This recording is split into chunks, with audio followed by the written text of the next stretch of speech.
To kick off the VIA Music Conference for today. It's going to go into the evening with lots of different events, so I hope that everybody can stick around. Today and right now, we're going to start off just by getting to know some of our artists and participants here. And I'm wondering if each of you guys could just introduce yourself. My name is Chase Smith. I'm a house techno musician. I live right here in Pittsburgh, Pennsylvania. So I have a room at Machine Age with Pittsburgh Track Authority, who most of you probably know, Sean Ruderman, who was a longtime staple of Pittsburgh Techno, and probably soon Detour guys. I'm here today to talk about some weird things that I do with Ableton to sort of make it more like the hardware synthesizers and sequencers that I like to use. My name's Ellie Herring, and I'm from Lexington, Kentucky. I'm a producer and sometimes a DJ, and sometimes a combination of both, depending on the set. I work primarily in Ableton with production, so I'm going to show you guys some audio to MIDI stuff that I do that I think is pretty cool. And then some of my own compositions, so you can see kind of start to final with that. And if anybody's interested, I play at Hot Mass tonight, so I'm excited about that. You're that Chase, okay. Hi, my name is Ben Casey. I live in Brooklyn, New York. I'm an Ableton certified trainer, and I'm going to show off some a little bit of Max for Live and how you can use Ableton Live with Max MSP. Great. So today we're going to start this off by having a conversation with our artists and find out really who they are and where they're coming from, and a little bit about what their practice is about. And then we're going to get into this, listening to some music, breaking down a couple tracks, and finding a little bit more about their techniques and how it is that they use Ableton or technology to find musical voice. So let's start with you, Chase. And what's your musical background? How did you get to where you are right now? Well, I guess that's a pretty long story. How I got into electronic music was I'm from Southern Ohio, a pretty rural area, and I guess I went to a rave when I was pretty young, and I heard acid techno, and it was one of the... How young? 13, and it was one of the craziest things I'd ever heard, different from everything else. And what else were you listening to at that time? I think probably like Korn or something like that. So it was really interesting, crazy sounds, and I kind of did that for a lot of my youth, go to these parties, and back then I didn't realize that when I was watching guys like Derek May and stuff like that, but so I guess I didn't appreciate it as much, but I've always wanted to make music. Back then I had internet access, but I guess it was harder to find out things. So you would just like ask people and they would tell you what they know, but unfortunately I didn't know a lot of people who made music. So years pass and eventually I come to Pittsburgh and I kind of start buying more like older keyboards because they're cheap, and I feel like this is the way to go back then. And that's how I met Sean Ruderman and Machine Age, and they taught me basically everything that I know about hardware and synthesizers. And why was that important to you to learn about that gear, about this vintage stuff? I don't know. I guess I started using equipment because I found like Asen's page in like 2005 or something. He made a Trip to the Moon and a bunch of hardcore records on Production House, if you know those.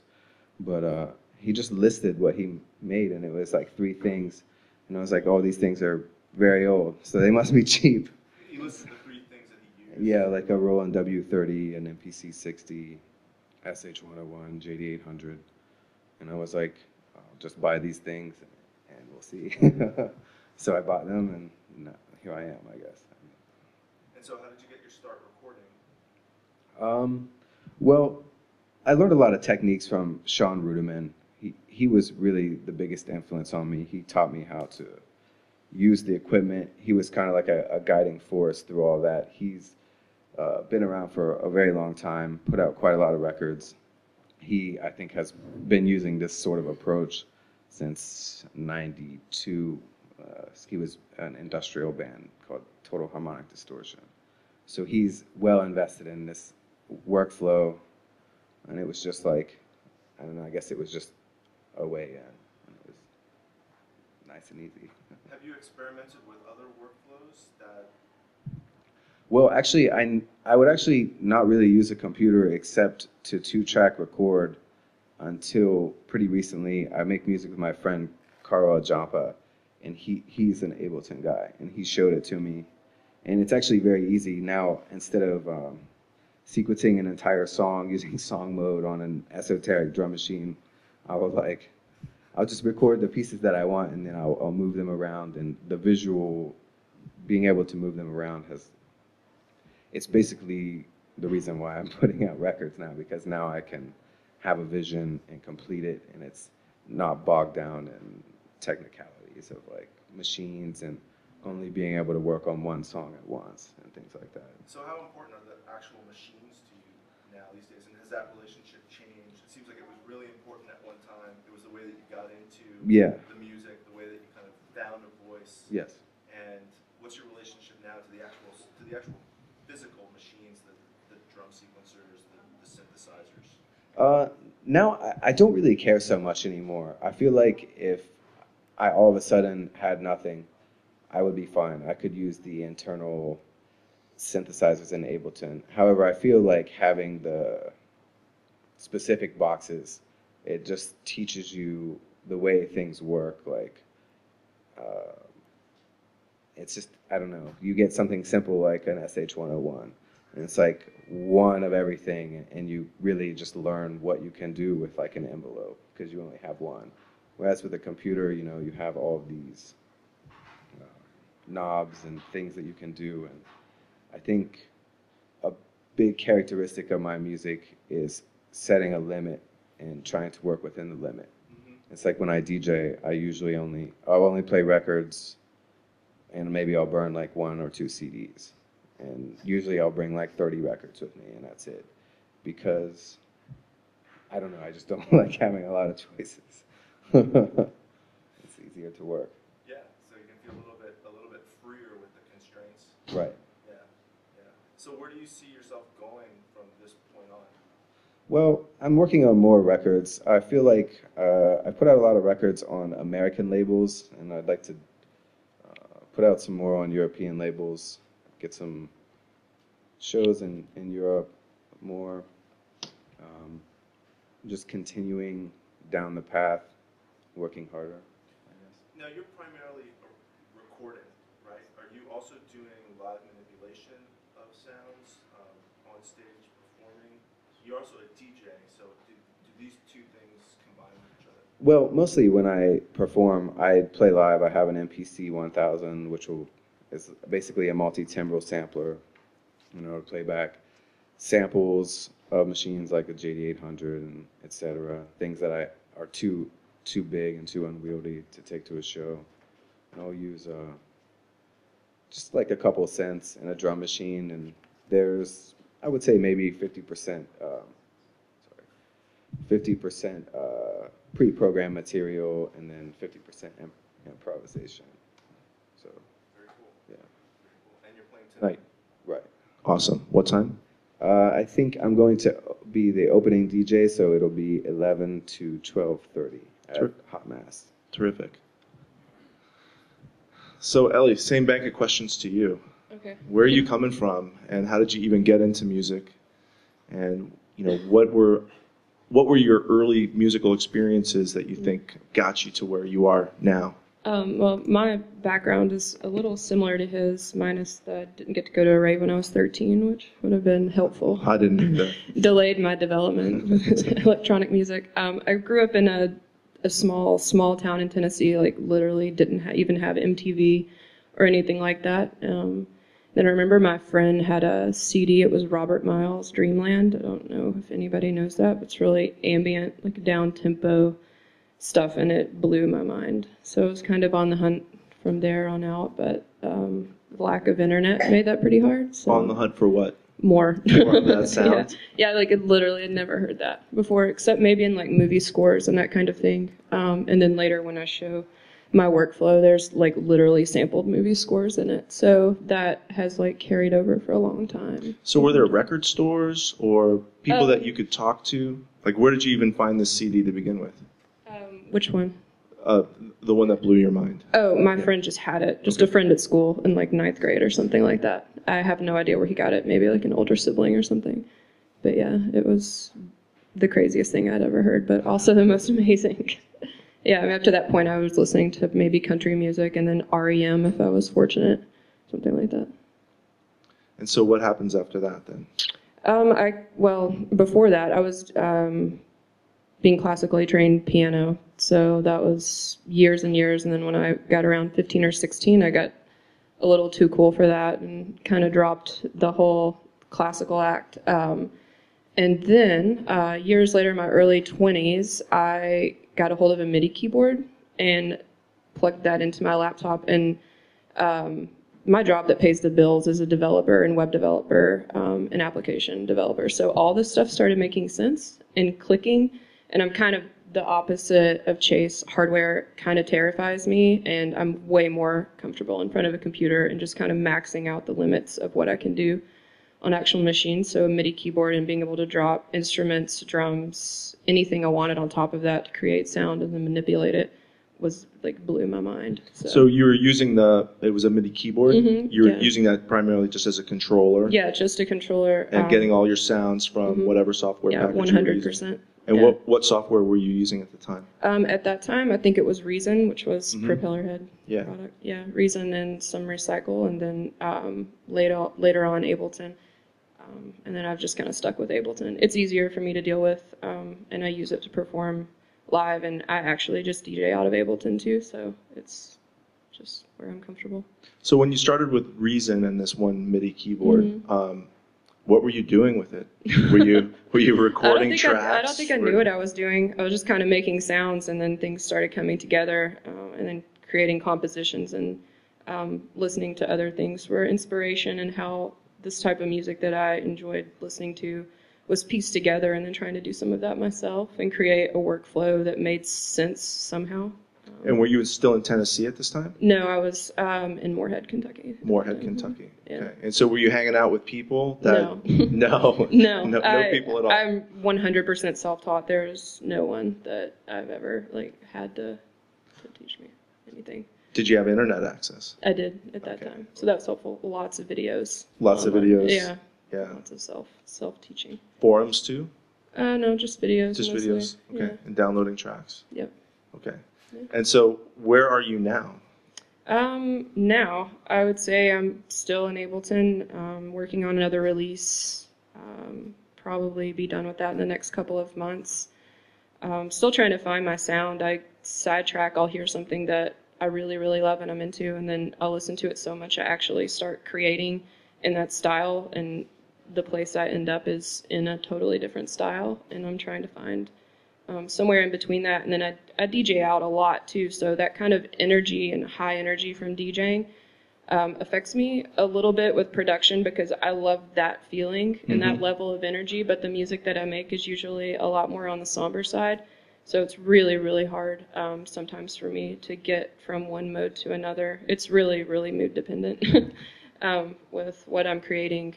So the DJing a lot, I have to get myself kind of out of that mode of that feeling that I feed off of and that energy of playing out live, and realize that I don't have to recreate that like in my home studio. What's that energy?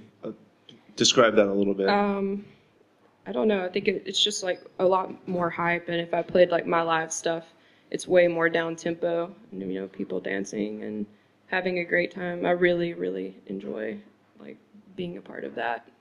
So participating in it with the crowd, with the dancers, and feeding off of them, and letting them in some ways dictate what you're doing. Yeah, for sure. Yeah, and he brought up a really interesting point with taking maybe only 30 records to DJ. I do that a lot, but I don't take records. It's just literally, I have friends that will take a terabyte drive full of music, and that scares me to death. I won't do it. oftentimes it's like I almost don't have enough stuff to play because I mix in and out really, really quickly, maybe every 16 bars or something. Oh my God. So I'll just blow through everything and then be like, okay, I'm out of stuff because I didn't bring enough, and I have to, get really creative, but I'm almost more comfortable doing that than having 300 choices to bring in. So that was cool to hear. I don't hear a lot of people say that they're, only have a certain amount of records, and, that's that. If you run out, you do. So what's your creative balance now between recording, composing, creating, and DJing? I'm still trying to find it, especially recently in this fall, booked a lot more shows that'll probably end up being like a live DJ hybrid. So I think that's kind of my common balance, and I don't tend to stay in the same genre whatsoever when I play. So bringing in different styles of music has helped a lot, not thinking that I have to stay, in the same style of music or same genre the entire time I'm playing.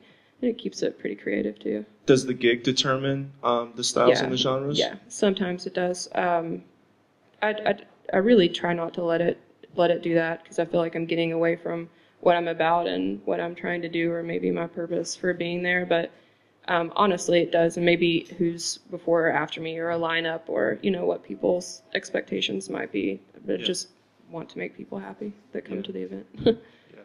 I'm curious, actually, with both of you guys, what you think, and Ellie, you could answer this, and we could pass it back to Chase.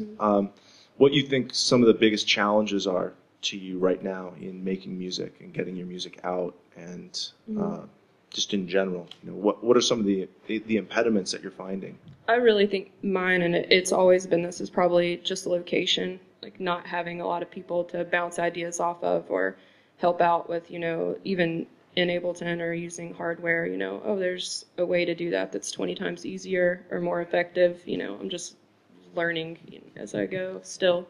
And Ableton's so complex, you literally cannot learn it all. Like, you're just constantly learning stuff all the time. That's why we have Ben. Yeah. I need Ben, like, all the time. Ben, I think that you have a trip coming up in your future. Yeah. Lexington. Yeah. So is that because of where you are geographically? Yeah, I think so. Yeah. And that bringing people in or playing shows, it's always really obvious to me, because I'll sit and have technical conversations about producing or whatever, and I realize that I'm really enjoying myself because I don't normally have that. Like, wow, that was really cool. I just got to talk about production for 2 hours straight with somebody and got some really great feedback and learned more than I could have on my own. So that's definitely my big one. Yeah. Chase? For me, I guess I'm not 100% sure. I feel like personally, it's probably my biggest impediment are probably mood swings, like lack of money. Lack of money, that's the big one.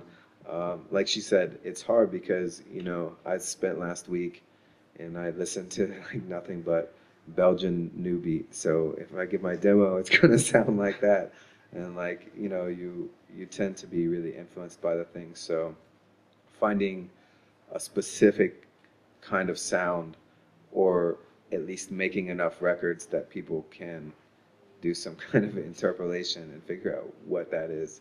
Because if, like, I put out a record last year on my friend Will's WT label, and even that record, it's wildly different. There's like a really fast drum track, and then ambient techno, and then like a 80s pop song. So, I mean, these are all the things I like, and it's hard to, it's really hard to like control that. Like, I don't want to sit down and be like, I just want to make a techno track, because that's boring. And like, there are plenty of people who are already doing that. But it's also hard to sell people on like, if your records are total wild cards, like, they're not going to be looking to you for something specific.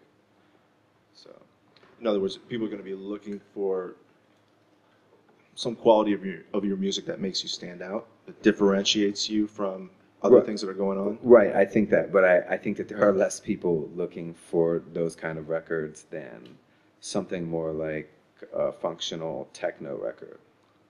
Right, gotcha. Ben, I wonder if I could ask you a question. As a technical representative for Ableton, what's your experience working with artists and introducing new technology to them Oh wow, it's really fascinating. I've taught literally hundreds of people over the last 10 years, and I've never found any two people that use that tool the same way. Every single person has a totally different workflow they've created for themselves. I really believe that there's this really fascinating thing that happens when you create a tool that people use to make art. Like there's this weird dialogue that happens, because you're essentially creating tools that people are then going to use to make their own creations. If you make something that's too complicated, usually people end up making really simple products with it. And if you make something that's really simple, oftentimes that allows people to create their own complexity. Yeah, it's just been really fascinating. Everyone discovers the tool on their own. They all start to use it in a different way. And it's been really amazingly rewarding for me to see so many different people's workflows and kind of get to pick and choose the best bits of the way everyone uses the software. So, and I'm not sure if you can answer this, but as Ableton is designing new products, you know, where are they getting input from if it's so pluralistic in this sense? You know, what's driving an interface for them, or what's driving a user interface or a piece of hardware in terms of its design or its setup or its capabilities? Yeah, I mean, I don't work in development, so I can't really answer that. But there are so many people that have so many opinions on where things can go, what to add to the tool. I think really one of the cooler things about Max for Live is that a lot of these really specific requests can kind of be handed back to the musician. If you really have this one unique, really specific feature that you want for your music, you don't have to wait for enough other people to also want that feature. You can just create it for yourself. Yeah, okay, very cool. I'd like now to actually go through some music and go through some workflows. And Ellie, do you want to start us off? Okay, great. All right, so this is a track off my last release titled Harwell. And I'll just play a little bit of this track so you can kind of hear the sound of the last album.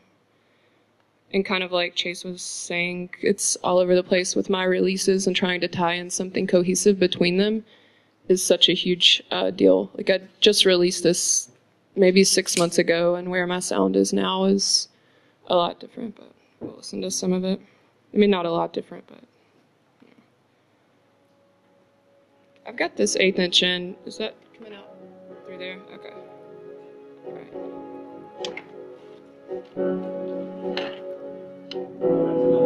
Yeah, it's not the only it's a monitor.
This vocal sample that's playing right now, I'll isolate it. This is actually an Aretha Franklin sample, pitched up from Who's Zooming Who.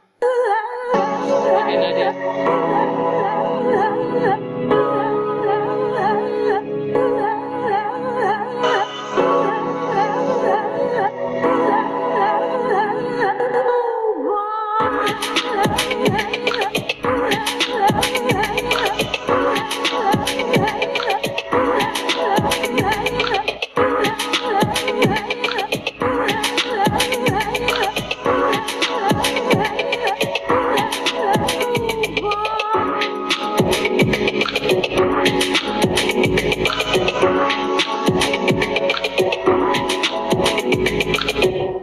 So I'll talk a little bit through this one. Like I was saying, there's a lot of vocal samples in this, and even some of the textures that are within this are vocal samples. And I do that a lot with found acapellas, and then a whole lot of film scores I pull from. So like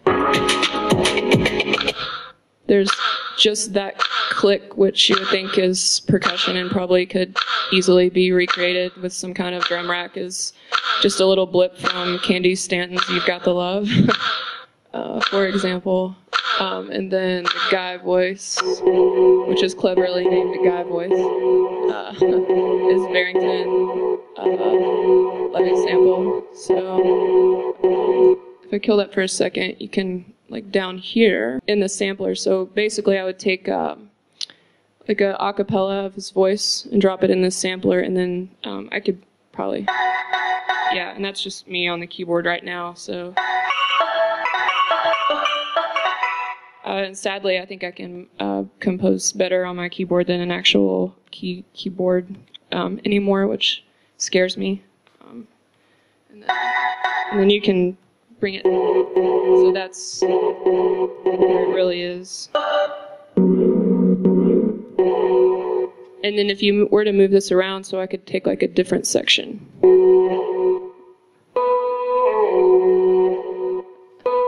if you played it there.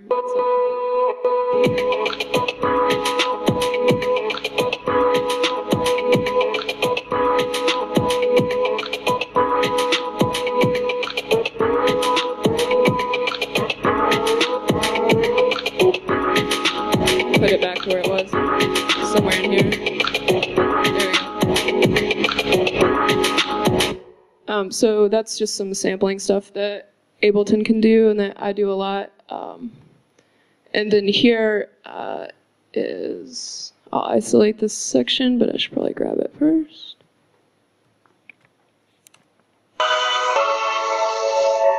This is a sample just taken from John Murphy's score for London Deserted.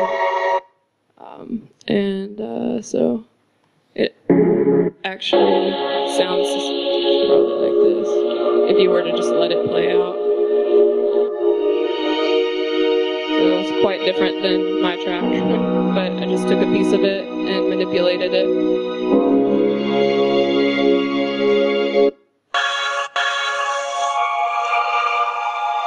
And this is the MIDI data that I use, so if I were to play it. So these are actual notes playing out of that sampler. If I wanted them to sound differently, I could bump it. So right now it's in C. Bring it down to any note, really. I'll leave it there. So yeah, that's that track. Does anybody have any questions about, like, moving really quickly through this?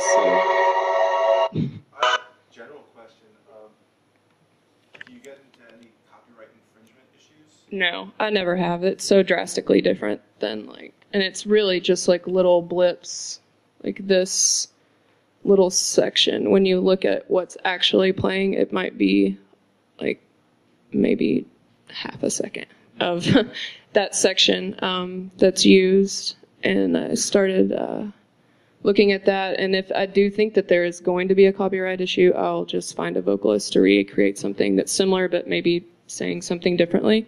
If there's something in the pitch or whatever of that person's voice that I like, I'll just find someone to recreate that for me. And I'll show you one more. This one is called The Never Ache, and it's really percussive, which a lot of my stuff is.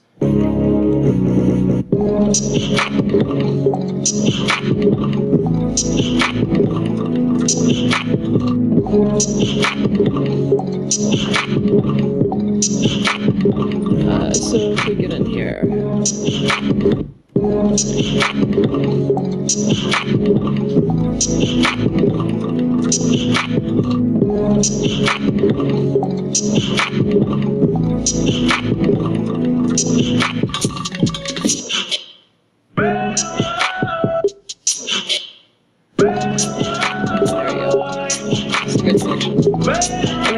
with this for a second.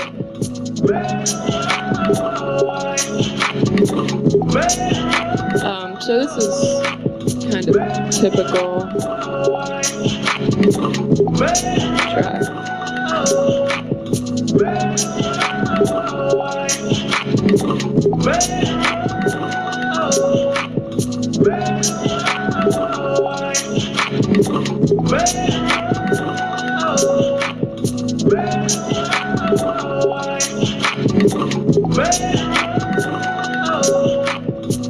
So yeah, that's kind of the sound I'm in, or I would say coming out of right now. And these don't contain a lot of actual MIDI data. It's a lot of sampling, and most of the MIDI data is just building drum loops and adding a lot of percussion work in there. Yeah. How do you find your source material? I just download it, honestly. To download and buy. Listening constantly? Yeah, and I'm just really, really big into film scores, so I'll just buy huge compilations by a certain composer that I like or someone like that, and kind of start pulling things from those and sounds within them, and yeah. Okay, so the first thing I'm going to do is just kind of go through a track that I made earlier this year. This is actually not very interesting, I guess, because basically what I do when I make music is a lot of times, like, I'll just sync machines to the computer's clock, and I'll just let them run, and I'll record and turn knobs on machines, and then I'll, like, while I'm jamming it out, I'll kind of get ideas, and I'll drop a marker or something, and then when I'm, like, through with that, then I'll, like, begin cutting the pieces that I like, and then there's always an element. In all my music, I always try to keep a human element where I'll either play something or, I'll go back and make it seem not so sequenced, I guess. And that's why I like turning the knobs. On this specific track, back then I had a modded 606, so it had all kinds of knobs, and I just turned the knobs on the drums and did some weird stuff. And here, I'll just play it for a minute. So it's 606, and then I think the choir is a sample from Tear Garden.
I'll stop that one.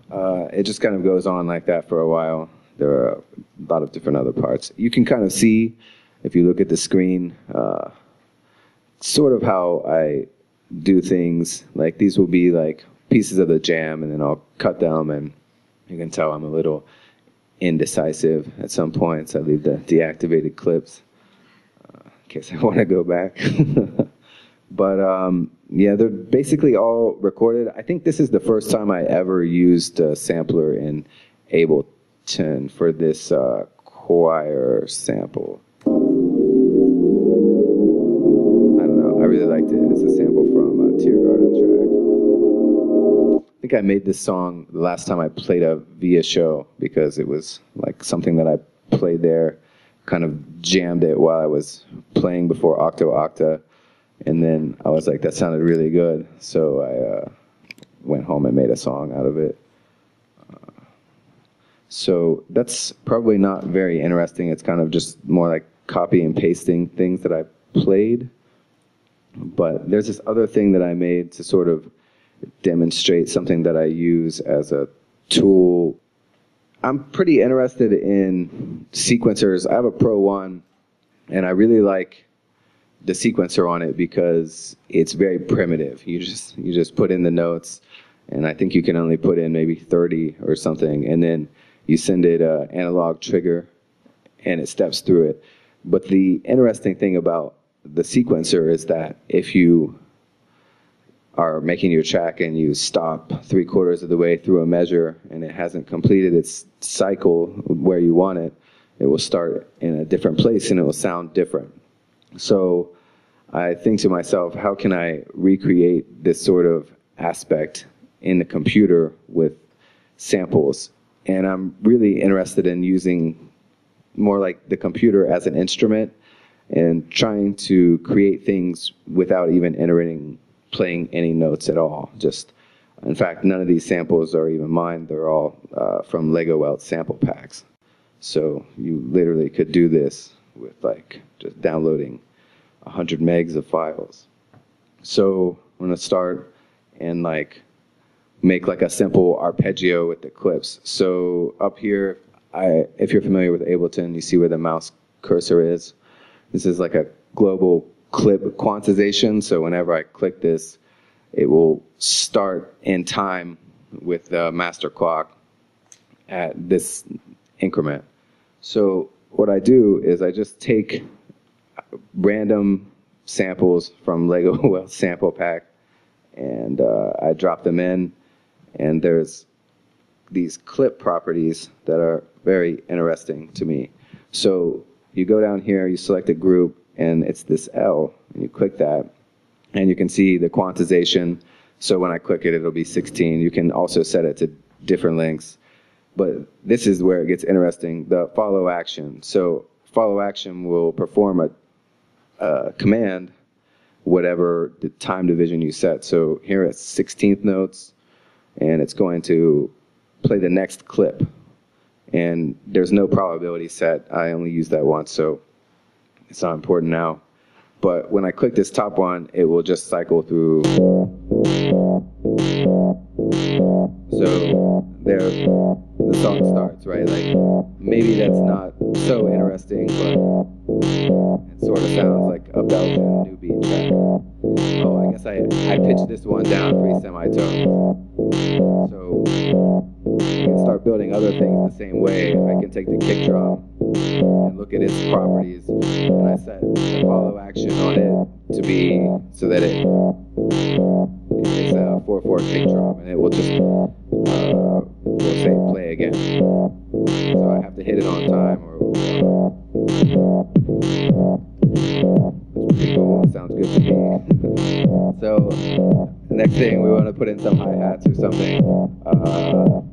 This is a little different. So for this one, we look at the clip properties. I picked out a random closed hat and a random open hat. So we look at these, and this time I use the probabilities. I set it so that when I hit play, it will do like the kick drum, but it will play like machine gun 16th notes. But it has a probability of 1 to 1 that it's going to play the next clip, which is an open hat, and then that's necessarily going to play a accented closed hat.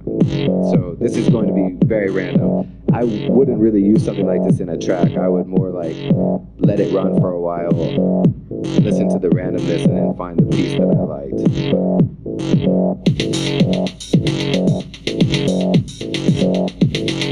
You can hear it, it gets weird. It sounds kind of cool.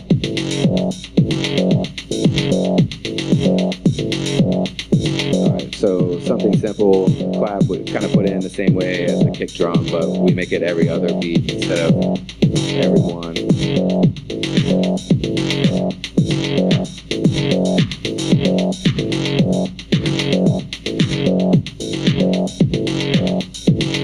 Alright, so that's kind of cool, but would you like put in a pad, I guess?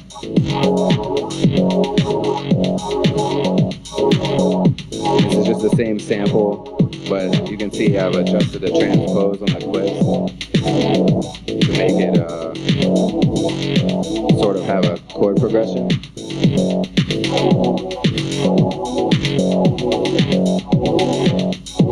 And then let's add some break beats. This is where it gets really interesting.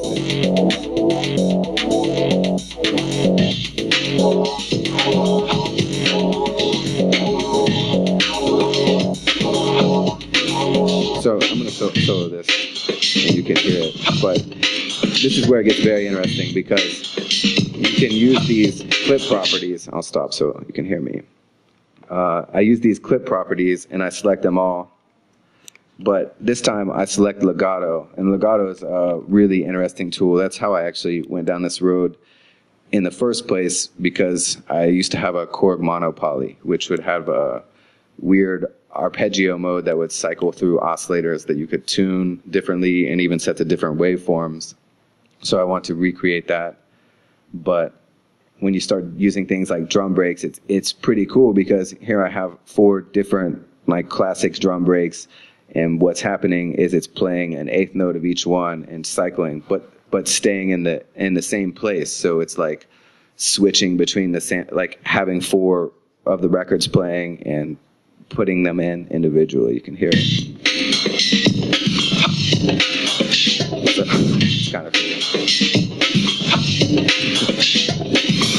And it gets more interesting when you sort of make the clips like maybe 8 steps, but it gets more unwieldy to talk about. And you can even do pretty cool stuff like if you like reverse the clip. I don't know if you could, I don't think you can record that.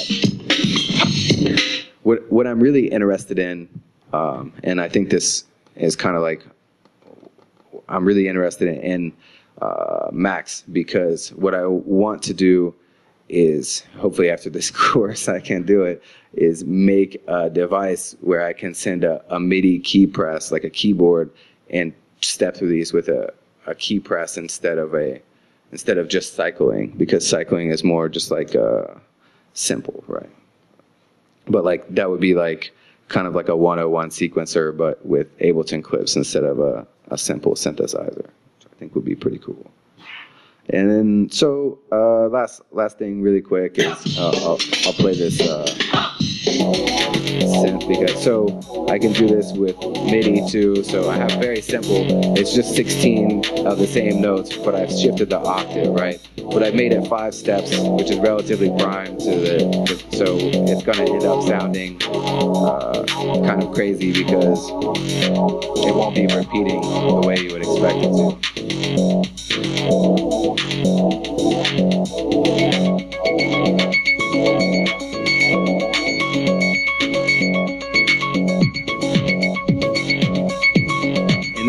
I would do like stuff, and the thing that I really like about Ableton is being able to send like being able to send a lot of MIDI CCs, because a device like this is a Dave Smith Evolver, which is probably my favorite synthesizer now. But it has so many modulation destinations. It's almost like a modular, but sort of digital. But you can just really screw with it and send it so much information and like make it do really crazy stuff. I'm not doing it service now, but you know. So I don't know. I guess that's it.